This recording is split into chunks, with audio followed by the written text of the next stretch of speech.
Well, a long time ago, a long, long time ago, when I was about 10, I discovered something called visual thinking. Although at the time I had no idea what that was. And instead of just using words, I often used drawings and diagrams to understand and share big ideas. And it helped me see more clearly to solve problems and figure out even solutions. And I remember being fascinated when I was a kid with the sky.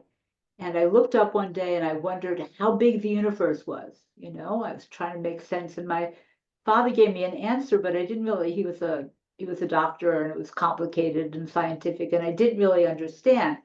So I started drawing in my room. I drew a little dot for me, a circle for the earth around me, and then other circles for the planets in our solar system. And I kept drawing and adding more paper and scotch taping the paper together and adding more solar systems and galaxies. And by the end, I realized I had filled went into the hallway from my bedroom, and I realized how small I am in a big universe. And that thought was scary and fascinating and somehow comforting. But it taught me that my mind thinks visually, and I go into images to make sense of experiences often.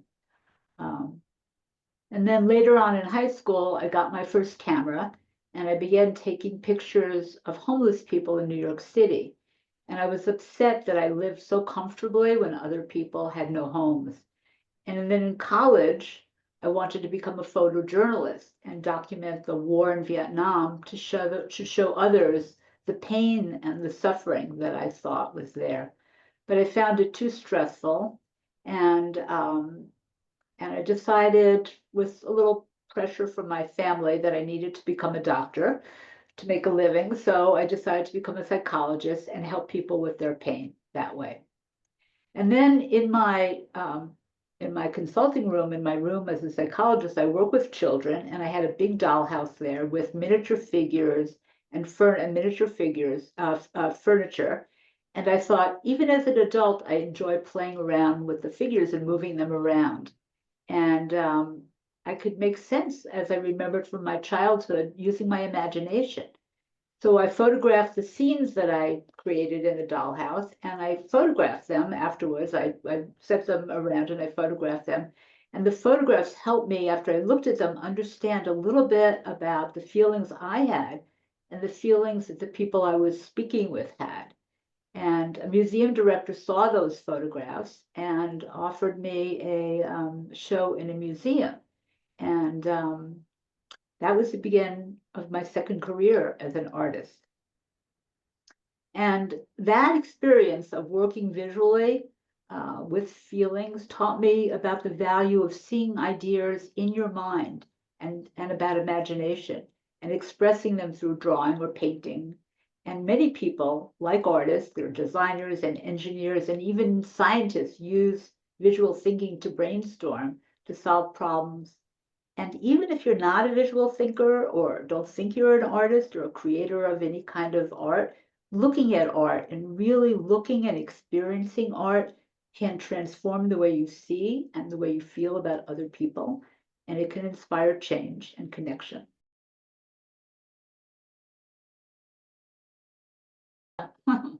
That would take a couple of weeks to explain because I've been working on this project for a number of years, but I created a series of photo-based landscapes that I hope to show Earth's pain, vulnerability, and its suffering, and also the possibility of healing.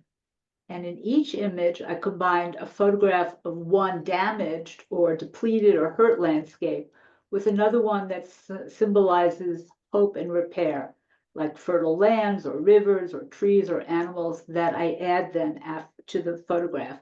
And I attach it with tape or sewing to show, to show the connection between the two, and also to show the fragility or the tentativeness of the repair at this point. And many photographs have shown, documented the terrible damage to our planet, and their work is very vital. However, I wanted to create art that draws people in, because a lot of that documentation of the hurt environment It's painful and it makes people turn away in fear or sadness, and they feel overwhelmed and they feel like they can't do anything. And they rather not look. So instead, I try to get my landscapes to be beautiful, like some of the 19th century landscape painters that I'll talk about in a little bit. And I want them to look at and they go, what's happening here? Just like I want them to ask when they look outside at the environment, what's going on out here? So I don't have a prescription about what to do. I'm not a scientist. I don't know, other than being mindful of the things that I can do every day, shut the lights out, pick up my trash. So my work doesn't have specific answers or even ask direct questions other than, please won't you look? And I want to highlight the other thing is the importance of collective responsibility. We can't do this alone. And like the art of kintsugi, which I'm going to talk about, I'm trying to show that my work says that repairing something, whether it's art in the art or in the environment, can make it even more beautiful. And if my art encourages people to reflect on their role in caring for the planet, then I've succeeded. All right, well, I have a couple of them.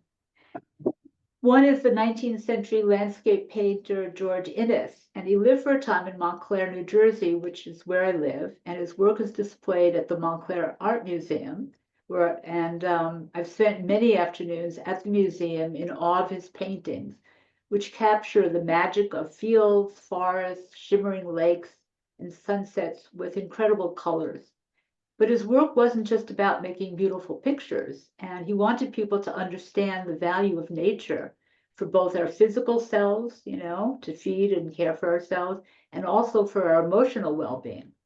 And his paintings, for me, connect me to the natural world and inspire me to think about protecting it more. And he was an early environmentalist and conservationist, as were many of the 19th century landscape painters. And we don't look at their work, right? We go, it's old, but it's actually very, very relevant to some of the environmental concerns that we have right now. So another source is from Japan. When I first saw a bowl that was repaired with golden lacquer, which the Japanese call the craft of kintsugi. And it's based on the idea that just because something is broken, it doesn't mean that it should be discarded or treated with disrespect. So the Japanese emperor that started it, I think he had a broken bowl and he was very upset about it. And he gave it to some craftsmen and they filled in the cracks with gold lacquer and made it even more beautiful.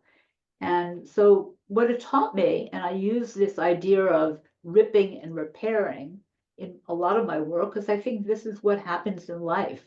We get hurt and wounded and injured, and then we repair. And we can repair through the beauty of other people's concern for us and the community that we live in. And the last person I want to talk about is a photographer, Brazilian photographer, Sebastião Salgado. And he loved nature and he spent his life capturing the beauty of tiny flowers to big trees and animals. And one day he noticed that the forests were being cut down, the rivers were polluted, and people and animals were losing their homes and their food supplies.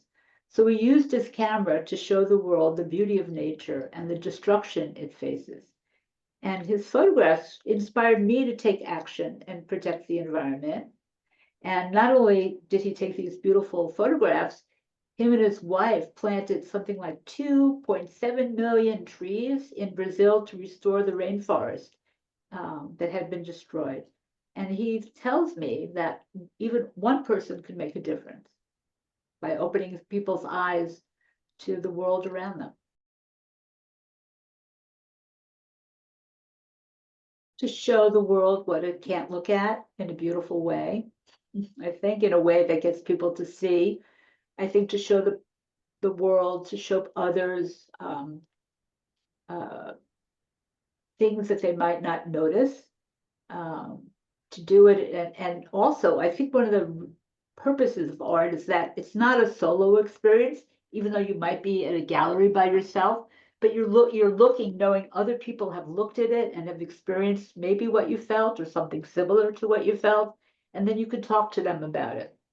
Um, so I think the artist asks questions, um, illuminates, blows up, makes larger than life things that we see but we don't notice.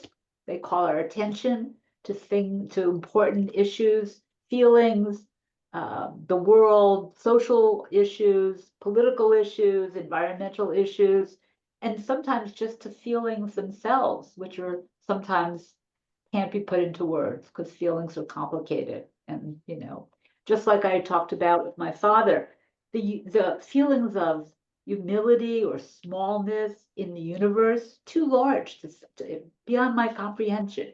But there was something very much in the act of my, making these marks on the page to try to put myself in some vast place that I couldn't comprehend intellectually, but I kind of got it emotionally. And I think, I remember my parents coming up, and first it was like, what a mess you're making, blah, blah. But then I think I explained it to my mother and my father and even my sister what I was doing, and they were like fascinated by, my journey to figure out my place in the universe. So I think artists help us figure that out.